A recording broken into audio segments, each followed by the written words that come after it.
पहले की आज की क्लास में हम आपको कराएंगे कि रिसीव वाउचर हम कैसे क्रिएट करते हैं, रिसीव कैसे करते हैं यदि हमने कोई अपना सामान सेल किया है या कुछ बेचा है, तो उसके लिए हम रिसीव वाउचर की एंट्री कैसे करेंगे। तो सबसे पहले हमें क्या करना है, मान के चलिए हमने एक अपना पुराना लैपटॉप बेचा है किसी को, उसकी हमें पेमेंट रिसीव करनी है।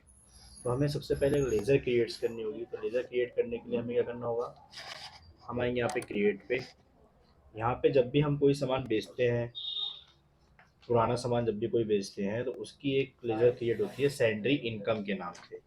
यहाँ लिखेंगे सैंड्री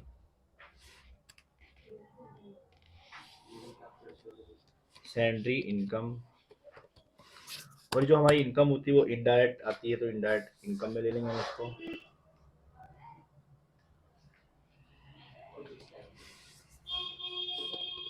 इनडायरेक्ट इनकम में ले लेंगे, ठीक है। अब हमें क्या करना है, अपना रिसीप वाउचर खोलना है। यहाँ से रिसीप वाउचर खोलेंगे यहाँ से, और send income.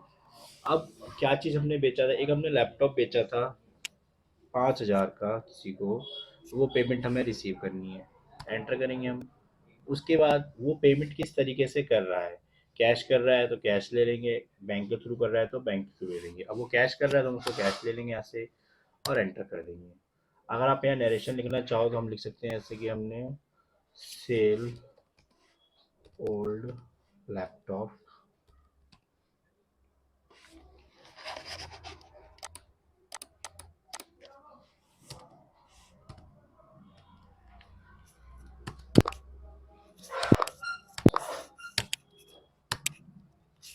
Sailed old laptop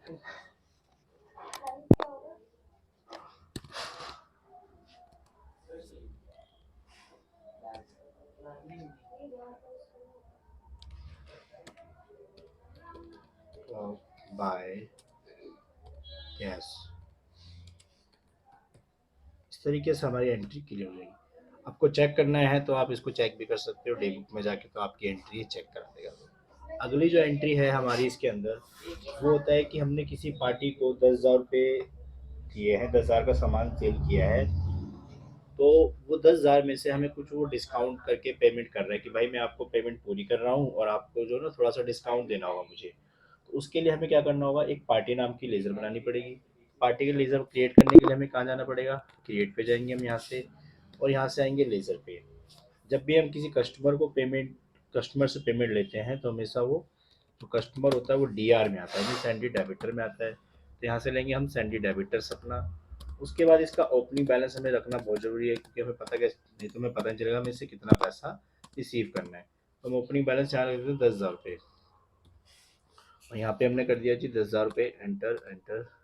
अब इन 10,000 की हमें कितनी बार में पेमेंट लेनी है, एक बार में लेनी है तो लिख दो bill number.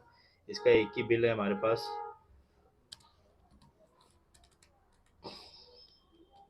Bill number only one. Enter enter enter enter enter, ठीक है। अब क्या करना है हमें, अब इससे रिसीव करना है, तो एंटर करेंगे हम यहाँ। अब यहाँ पे हम क्या करेंगे, पार्टी ने ले लेंगे। पार्टी का बैलेंस कितना आ रहा है, 10,000 रुपये। तो 10,000 हमने इससे ले लिया, यहाँ से 10,000 रुपये रिसीव कर लिया हमने पूरा इससे। एंटर करेंगे अगेंस्ट न्यू, तो न्यू रेफरेंस नंबर हमारा, या फिर अगेंस्ट ले लो, यहाँ से अगेंस्ट बिल आ जाएगा इसका। यहाँ पे एंटर करेंगे एंटर करेंगे। अब कैसे ले रहा है, कैश के थ्रू कैश ले लिया हमने।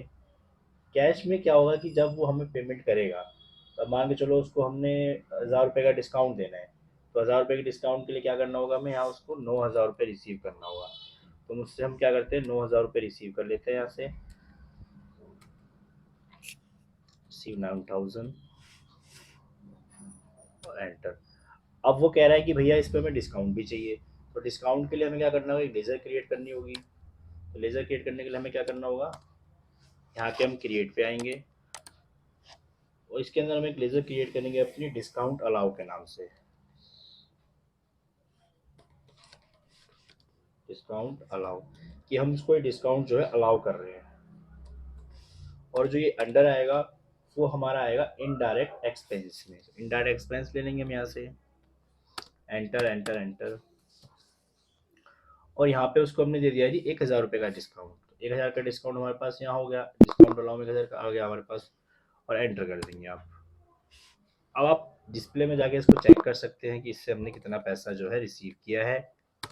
यहाँ जाके अकाउंट्स बुक में, लेजर्स में और डीआर से, या देखो यहाँ पे हमारा पूरा कैश शो हो रहा है और डिस्काउंट हमने इससे अलाउ किया है, 1000 रुपये का रिसीव किया है इससे डिस्काउंट हमने।